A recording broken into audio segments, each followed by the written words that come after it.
السلام علیکم ورحمۃ اللہ وبرکاتہ۔ تو کیسے ہیں آپ سب؟ اللہ پاک تمام بہن بھائیوں کو نماز پڑھنے کی توفیق عطا فرمائے۔ آپ لوگوں سے ریکویسٹ ہے کہ ہمارے چینل کو سبسکرائب کر لیں اور لاسٹ تک ویڈیو کو لازمی واچ کریے گا۔ اللہ تمہارا نصیب اپنی مرضی سے لکھ چکا ہے اور جو دعا تم ابھی مانگ رہے ہو وہ بھی اسی نصیب کا حصہ ہے۔ بے شک تمام لوگ اس چیز سے واقف ہیں کہ انسان کے جو نصیب میں ہوتا ہے انسان کو وہ مل کے ہی رہتا ہے۔ بے شک وہ آپ اس چیز کی دعا کریں، بے شک آپ اس چیز کی دعا نہ بھی کریں، لیکن جو چیز آپ کے نصیب میں ہوتی ہے وہ آپ کو مل کر ہی رہتی ہے۔ آپ لوگ جب بھی نماز ادا کرتے ہیں تو لمبی لمبی دعائیں مانگا کریں، انکار کی گنجائش نہیں ہوتی، بس جو مانگ لیا وہ مل گیا تہجد میں۔ بے شک ایسا ہی ہوتا ہے۔ تہجد ایک ایسی نماز ہے جو کہ کہا جاتا ہے کہ اللہ پاک کی سب سے لاڈلی نماز ہے، اور اگر آپ لوگ اس نماز میں اپنی جائز خواہشات کو مانگے تو وہ انشاءاللہ لازمی پوری ہوتی ہیں۔ میری کافی ساری ایسی ویڈیوز ہیں جو کہ میں نے اس چینل پر پوسٹ کی ہوئی ہیں، آپ لوگ لازمی جا کر اس کو واچ کریے گا، انشاءاللہ آپ کو بہت ساری انفارمیشن دیکھنے کو ملے گی۔ آپ لوگوں کی جو بھی جائز خواہش ہے آپ لوگ تہجد میں اٹھ کر نماز ادا کیا کریں اور ڈھیر ساری دعائیں کیا کریں، ضرور اللہ پوری کرتا ہے تہجد کی مانگی ہوئی دعا کو۔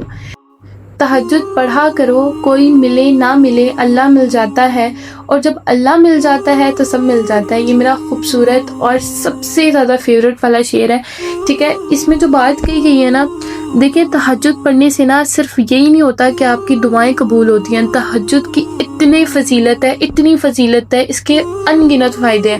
اگر میں آپ لوگوں کو اس کا ایک فائدہ بتاؤں نا تو وہ بھی کم ہو جائے گا۔ بس آپ اپنی زندگی کا ایک ارادہ کر لیں کہ انشاءاللہ صبح اٹھ کے ہم لازمی تہجد ادا کریں گے، رات کو الارم لگا کے سوئیں، یا اگر بچے ہیں تو اپنی والدہ کو کہیں وہ آپ کو اٹھائے اور لازمی تہجد کی نماز ادا کریں۔ تمام کام اللہ کے اختیار میں ہے۔ بے شک یہ ایسا ہی ہے کہ اگر آپ لوگ بڑے سے بڑے فیصلے کرتے ہیں، چھوٹے سے چھوٹے فیصلے کرتے ہیں، اور آپ لوگ کہتے ہیں کہ یہ کام ہم سے نہیں ہوا اور یہ کام جو ہے وہ کاش وہ چیز ہو جاتی، کاش وہ چیز میں خود کر لیتا، تو ایسی بات بالکل نہیں ہوتی۔ بے شک وہ آپ کی قسمت کے اندر ایک تو نہیں ہوتی۔ جیسے کہ میں نے یہاں پر دوسری بات کہی ہے کہ تمام کام اللہ کے اختیار میں ہے، تو اس چیز کی جو ہے وہ اس چیز میں شاید آپ کی بھلائی نہ ہو، جو چیز آپ نے فیصلے کیے ہیں، اور جو چیز آپ کے رہ چکی ہے شاید اس میں بھی نہ بہتری ہو، ٹھیک ہے۔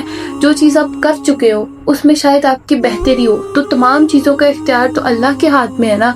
تو کوئی بھی چیز آپ کی زندگی میں ایسی ہو چکی ہے یا نہیں ہوئی تو اس کا غم کرنے کی بجائے اس پہ شکر ادا کریں، کیونکہ تمام چیزوں کا اختیار اللہ کے ہاتھ میں ہے۔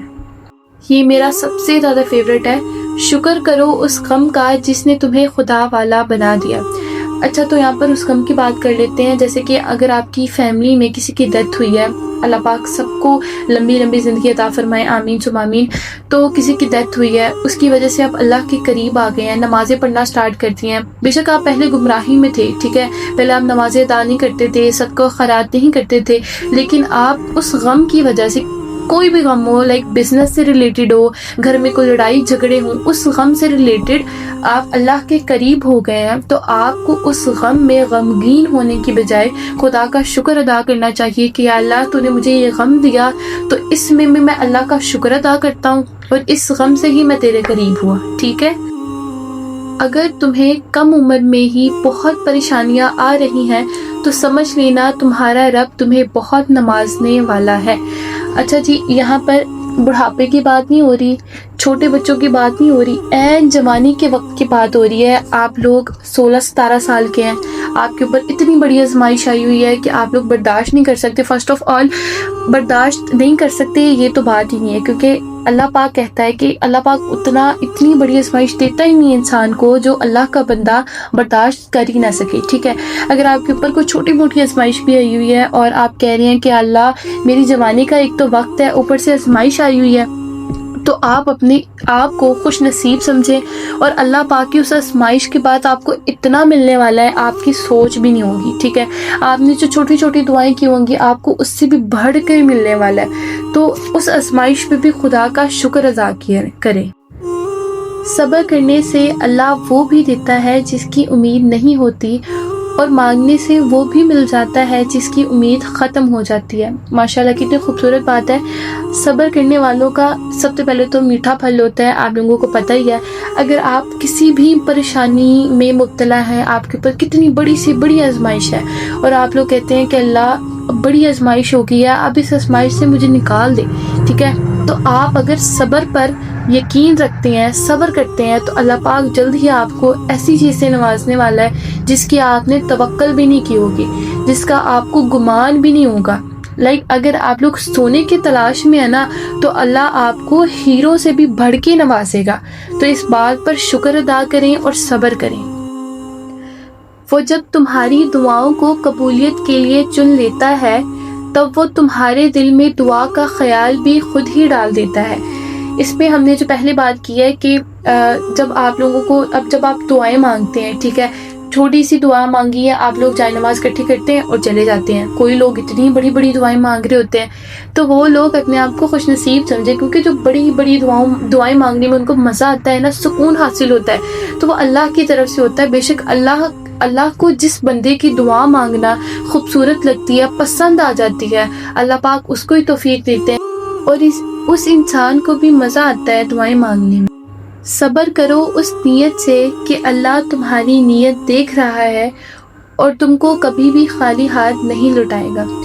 اچھا، آپ لوگ صبر کرتے ہو، آپ لوگ دنیا کے سامنے صبر کرتے ہو، ٹھیک ہے، کہتے ہو کہ بھائی ہم نے بہت زیادہ صبر کیا ہوا ہے، بس نا اب اللہ ہی دیکھے گا، لیکن آپ کی نیت کے اندر یہ ہو کہ اللہ مجھے کس آزمائش میں ڈال دیا ہے، میں تو پاگل ہونے والی ہو گئی ہوں، میں تو بس ختم ہو گیا اب تو بے شک اللہ نیت بھی آپ لوگوں کی جانتا ہے۔ صبر کے ساتھ ساتھ اپنی نیت بھی صاف رکھیں، بے شک خدا آپ کو کبھی بھی خالی ہاتھ نہیں چھوڑے گا۔ آپ کی دعائیں تھوڑی سی لیٹ ہو سکتی ہیں، لیکن آپ کی دعائیں اللہ تمہارے دل میں کچھ نہیں ڈالتا سوائے اس کے جو وہ تمہیں دینے کے لیے تیار ہو۔ ایک تو شیطانی وسوسے ہوتے ہیں، ٹھیک ہے، وہ تو obviously سب کو پتہ ہے کہ شیطان کی طرف سے ہوتے ہیں، اور جو برے برے خیالات ہوتے ہیں، ایک انسان کے دل میں ایک اچھے خیالات آتے ہیں، انسان کے دل میں کوئی حلال طریقے سے اگر کسی نے نکاح کا ارادہ کیا، بیٹھے بیٹھے اس کے دل میں خیال آیا، تو بے شک وہ اللہ کی طرف سے خیال ہو سکتا ہے۔ اگر آپ کسی چیز کا ارادہ رکھتے تھے، اگر آپ کہیں جانا چاہتے تھے اور وہاں آپ نہیں گئے، تو آپ کی ایک مصیبت بھی ٹل جاتی ہے۔ اگر آپ کہیں پر جا رہے ہیں سفر میں، تو آپ کو وہاں پر کوئی حادثہ پیش آ جاتا ہے آپ کے ساتھیوں کو، اور آپ وہاں پر نہیں جا سکے، آپ کا کسی چیز کی وجہ سے پلان کینسل ہو گیا، تو یہ نہ جانے کا خیال بھی کس نے ڈالا ہے؟ خدا نے۔ ہر وہ چیز آزمائش ہے جو تمہیں اللہ سے قریب کر دے، اور پھر اس کا بڑا انعام ہے۔ بے شک بڑی سے بڑی آزمائشیں بھی انسان کو دی جاتی ہیں، چھوٹی سے چھوٹی بھی آزمائشیں اللہ پاک انسانوں کو ہی دیتا ہے، صرف اور صرف آزمانے کے لیے کہ وہ اس آزمائش پہ کھڑے بھی اترتے ہیں کہ نہیں اترتے۔ آپ لوگ آزمائش پہ صبر ادا کیا کریں، بے شک اس آزمائش کے بعد آپ کو اتنا بڑا انعام دیا جاتا ہے جس کا آپ کبھی گمان بھی نہیں کر سکتے، جس کی آپ سوچ بھی نہیں لگا سکتے۔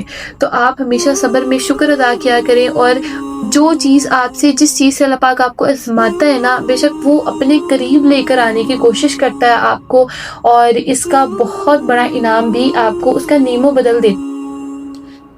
مایوس مت ہو، اب قبولیت کی گھڑیاں زیادہ دور نہیں ہیں۔ آپ لوگ کسی ٹائم پہ ایک نیک بندہ بھی جو ہوتا ہے نا، شیطان جو ہوتا ہے نا، انسان کو ورگلا دیتا ہے کسی نہ کسی پوائنٹ پہ جا کے۔ انسان وہ چیز سوچتا ہے کہ اللہ اب بس ہو گئی ہے، اب تو اتنا ٹائم ہو گیا مجھے آزمائش میں۔ اب جب انسان کی بس ہونے والی ہوتی ہے نا، ایک انسان کو آزمائش ملتی ہے، پھر آزمائش ملتی ہے، اور انسان جب تھک جاتا ہے نا اس آزمائش سے، تو اللہ پاک اس کو جو ہے وہ بشارت دیتے ہیں اس چیز کی کہ قبولیت کی جو گھڑیاں ہیں نا وہ بہت قریب ہیں۔ انسان کو بس تب بھی شکر ادا کرنا چاہیے، اور اللہ کے کن پر یقین رکھنا چاہیے، وہ کسی بھی ٹائم ہو سکتا ہے۔ کیا خبر آج ہی اس کا کن ہونا ہو۔ جس دن آپ لوگ بیٹھ کے سوچتے ہیں کہ ہم بہت پریشان ہیں، جائے نماز بچھاتے ہیں، دعائیں کرتے ہیں، اور آپ لوگ بہت روتے ہیں، اللہ پاک سے ڈھیر ساری دعائیں کرتے ہیں، لیکن آپ لوگ اس امید سے اٹھتے ہیں کہ اب تو کچھ ہوگا نہیں، کہ کافی دن ہے، ہماری آزمائش ہے، تو آپ مایوس ہو جاتے ہیں ایک قسم کے۔ تو کیا پتا جس دن آپ مایوس ہو، وہی اسی دن اللہ نے آپ کی دعا پہ کن فرما دیا ہو۔ تو تو یہی ہے نا کہ مایوسی، صبر، یہ چیزیں آپ کو کبھی بھی نہیں چھوڑنی چاہیے۔ سوچو اللہ کتنا خوش ہوگا جب بندہ ٹوٹ کر بکھر جاتا ہے اور پھر بھی کہتا ہے الحمدللہ۔ یہ بھی میرا موسٹ فیوریٹ ہے۔ اس میں آپ لوگوں سے ایک بات کی گئی ہے کہ اگر آپ لوگ کسی پوائنٹ پر آ کر تھک جاتے ہیں، ٹوٹ جاتے ہیں، اللہ کے کچھ نیک بندے اس طریقے کے بھی ہوتے ہیں کہ ان کو بڑی بڑی آزمائشیں آتی ہیں، اتنی بڑی آزمائشیں آتی ہیں کہ وہ انسان اس چیز کا مطلب سوچ بھی نہیں سکتے اپنی زندگی میں، لیکن وہ پھر بھی، وہ انسان ٹوٹ بھی جائے نا، وہ پھر بھی الحمدللہ کرتا ہے۔ انسان کو آزمائش کیسی ہوتی ہے، غریبی بھی ہو سکتی ہے، اللہ کوئی چیز بھی لے کر اس سے جو ہے وہ آزما سکتا ہے اپنے بندے کو۔ تو اگر آپ غریبی میں، اتنی غریبی ہو کہ آپ کے پاس ایک ٹائم کا کھانا تک نہیں ہو، ٹھیک ہے، پھر بھی آپ ٹوٹ کر خدا کا شکر ادا کریں، اللہ پاک کو وہ انسان بڑے خوبصورت لگتا ہے۔ اللہ پاک کو بڑا ہی ایسا انسان پسند آتا ہے جو ہر حال میں خدا کا شکر ادا کرتا ہے۔ نیتوں کا صلہ تو بس اللہ ہی دیتا ہے۔ جس طرح ہم نے پیچھے بات کی کہ آپ لوگ صبر تو کر رہے ہیں لیکن آپ کی نیت صاف نہیں ہے، آپ لوگ اندر ہی اندر دل میں کہتے ہیں کہ اللہ پتہ نہیں کیا مصیبت ہے، میرے ساتھ ایسا ہوتا ہے، یہ ہوتا ہے، وہ ہوتا ہے، تو آپ کے صبر کا کوئی فائدہ نہیں ہے جب آپ کی نیت ہی نہیں صاف۔ بے شک آپ کی نیتوں کا بھی جو علم ہوتا ہے نا، وہ اللہ پاک کو ہوتا ہے۔ تو اب اگر آپ کی نیت کا صاف ہونا بہت زیادہ ضروری ہوتا ہے۔ آپ لوگوں نے کوئی چیز ہے، دنیا والے سمجھ رہے ہیں وہ آپ نے کی ہے، ٹھیک ہے، کوئی چوری ہو جائے، کسی بھی معاملات میں آپ کو سارے غلط کہتے ہیں لیکن آپ کی نیت صاف ہے، تو لوگوں کا کہنا کچھ میٹر نہیں کرتا، کیونکہ خدا کو تو پتہ ہے نا آپ کی نیت کیسی ہے۔ اب یہ تو وہی ہو جاتا ہے اگر آپ صبر کر رہے ہیں اللہ کے آگے اور لوگوں کے آگے دکھاوا کر رہے ہیں کہ آپ جو ہے وہ بڑی صبر میں ہیں، لیکن آپ لوگ اندر ہی اندر میں خود کو پتہ نہیں کیا کہی جا رہے ہیں، اللہ پاک کو کیا کہی جا رہے ہیں، تو اس نیت کا کوئی فائدہ نہیں ہے جو لوگوں کے سامنے ہے۔ اور جو لوگوں کے سامنے آپ برا بن رہے ہیں، لوگ آپ کو بغیر کچھ جانے برا کہہ رہے ہیں اور آپ کی نیت بالکل پاک صاف ہے، تو اس کا صلہ بے شک اللہ آپ کو ضرور دے گا۔